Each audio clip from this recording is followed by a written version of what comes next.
তো বন্ধুরা good evening. কারণ গুড ইভিনিং এই কারণে বলছি, ভিডিওটা বিকালবেলাতেই শুরু করলাম, বিকালবেলা মানে 4টে সাড়ে 4টে। তো তোমরা এখনও পর্যন্ত হয়তো অনেকেই জেনে গেছো, এখনও পর্যন্ত অনেকে মানে সবাই জেনে গেছো যে আমরা পুনেতে ছিলাম, সেখান থেকে ভুবনেশ্বরে শিফট হয়ে গেছি। কারণ আমি কর্মসূত্রে ভুবনেশ্বরে শিফট হয়েছি এবং ভুবনেশ্বরে এসেই যেটা প্রথম রবিবার পেলাম সেটা পরিবারের সকলকে নিয়ে আজকে আমরা একটু বেরালাম। বেরিয়ে প্রথমে যেটা গেছিলাম দুপুরবেলা খাওয়া দাওয়ার পরে মেয়ের কোচিংটা ঠিক করতে, সেখানে হয়ে যাওয়ার পরে তারপরে আমরা গেলাম। এই মন্দিরটা অনেকেই হয়তো চেনা পরিচিত মন্দির, এটা অনেকটা পুরীর মন্দিরের আদলে তৈরি। এটা একদম প্রপার ভুবনেশ্বরে অবস্থিত। এটার নাম হচ্ছে লিঙ্গেশ্বর মন্দির। লিঙ্গেশ্বর মন্দির বেসিক্যালি হচ্ছে শিব মহাপ্রভু বা শঙ্কর মহাদেবের মন্দির আর কি। এবং মন্দিরটাতে না এইখানে এই যে দেখতে পাচ্ছ ওরা সব দেখো মানে ভিডিও করছে, মা আমি মেয়ে আর মিসেস এসছি। তো যেটা বলছিলাম, এই মন্দিরটাতে না আমরা 2016 সালে যখন আমি ভুবনেশ্বরে ছিলাম, এর আগেও আমার পোস্টিং ছিলাম, তো তখন মেয়ে অনেক ছোট ছিল, তখন আমরা এসেছিলাম। আমাদের সাথে আমার একটা অফিস কলিগের ফ্যামিলিও এসেছিলো। তো দেখো মানে মানুষ কি চায় আর কি হয়। তো তখন কি আমি ভাবতে পেরেছিলাম যে আমরা আবার এরকম আজ থেকে 8 বছর বাদে আবার এখানে আসবো।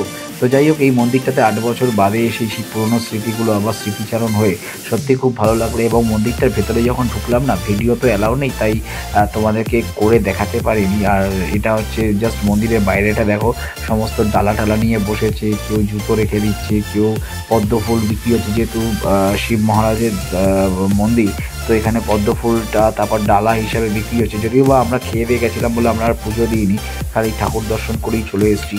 আর শ্রাবণ মাসে শুনেছি এখানে নাকি প্রচণ্ড ভিড় হয়, মানে পা ফেলার জায়গা হয় না। তো যাই হোক, আমরা গেছি। আর এর ঠিক পিছনটাতেই এয়ারপোর্ট। তো আমরা যখন গেছি না, তখন দেখি পিছন থেকে সব ফ্লাইটগুলো উঠছে, মনে হচ্ছে একদম মন্দিরের মাথার ওপর দিয়ে উড়ে যাচ্ছে। আর এইটা দেখো, জাস্ট মন্দিরে ঢোকার আগের ভিডিওটা করলাম। তো মন্দিরে যেহেতু ভিডিও অ্যালাউ নেই, আমরা 1 ঘন্টাখানেক করে ভেতরটাতে ঘুরে এসে আবার বাইরে বেরিয়ে তখন অলরেডি সন্ধে হয়ে গেছে। তো মন্দিরের সামনে থেকে আমি একটু ভিডিওটা করছিলাম।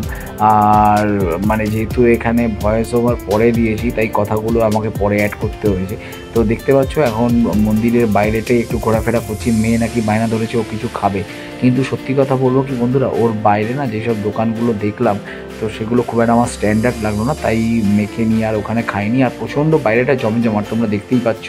তো এর পাশেই হচ্ছে পার্কিং, সেখানে গাড়িটা রেখেছিলাম। মানে জাস্ট মন্দির থেকে ওই মিনিট 2-3-এর হাঁটা পথ, তারপরে একটা খুব সুন্দর রাস্তা দিয়ে আমরা এলাম। হচ্ছে মেয়ে মানে মোমো খাবে বলছে, তাই গুগল ম্যাপে চালিয়ে দিয়ে আমরা এলাম ওয়াও মোমোর একটা শোরুমে। তো গুগল ম্যাপ এই রাস্তাটা দেখাচ্ছে, আর খুব অপূর্ব লাগছে, দেখতেই পাচ্ছ।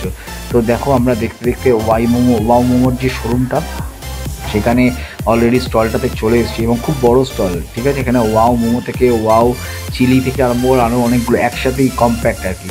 তো আমরা 2টো মোমোর অর্ডার দিয়েছিলাম। একটা হচ্ছে চিলি চিকেন মোমো যেটা ফ্রাইড, আর একটা হচ্ছে দার্জিলিং চিকেন মোমো ফ্রাই, এরকম একটা কিছু অর্ডার দিয়েছিলাম। আর আমি তো 1 থেকে 2 পিস খেলাম, মিসেসও 1 পিস 2 পিস খেলাম, মেয়েই পুরোটা খেলেও নাকি খুব খিদে পেয়েছে। তো যথারীতি এখন বাড়িতে এসে ওদেরকে ঘরে ড্রপ করে, মেয়েরা আমার কালকে এক্সাম আছে, এক্সাম মানে ক্লাস টেস্ট, তো আমি চলে গেলাম হচ্ছে জিমে। তখন বাজে হচ্ছে রাত্রি 9টা 10-15। তো যেহেতু রবিবার ছিল, গিয়ে দেখলাম একদম ফাঁকাই ছিল।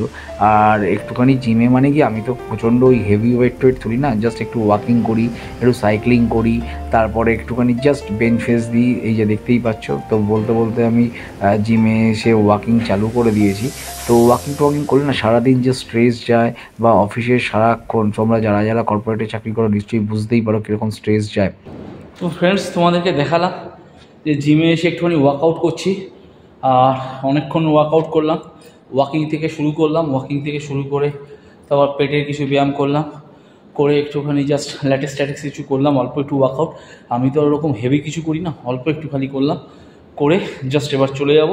আর যেরকম বলে থাকি, তোমরা যারা আমার এই ভিডিওটা ফেসবুক পেজ থেকে দেখছো, এক্সপ্লোর উইথ শঙ্কর যে পেজটা আর কি, সেই পেজ থেকে যারা দেখছো তারা কিন্তু প্লিজ আমার এই ভিডিওটা যেরকম লাগলো আর কি তোমাদেরকে, সেরকমভাবেই যেরকম লেগেছে, ভালো লাগুক খারাপ লাগুক, যদি কিছু ইমপ্রুভমেন্ট করতে হয়, যা কিছু, প্লিজ তোমরা বন্ধুরা কমেন্ট করো।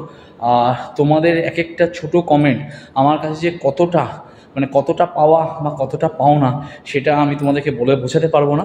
এটা যারা ভিডিও করে বা ব্লগ করে তাদের ক্ষেত্রেই কিন্তু এটা একমাত্র মানে কি বলবো, সেটা ওরাই একমাত্র আমার ফিলিংসটা বুঝতে পারবে। তো যাই হোক, আর তোমাদের বিশেষ সময় আমি নেব না। তো আজকের মতো ভিডিওটা এখানেই শেষ করছি। আর যেরকম বললাম, যদি ভিডিওটা ভালো লেগে থাকে তাহলে প্লিজ লাইক, কমেন্ট, শেয়ার, আর এক্সপ্লোর উইথ শঙ্কর যে ফেসবুক পেজ সেটাকে কিন্তু সাবস্ক্রাইব করতে বা ফলো করতে ভুলো না। তো বন্ধুরা, আজকের মতো গুড নাইট, শুভরাত্রি, টাটা।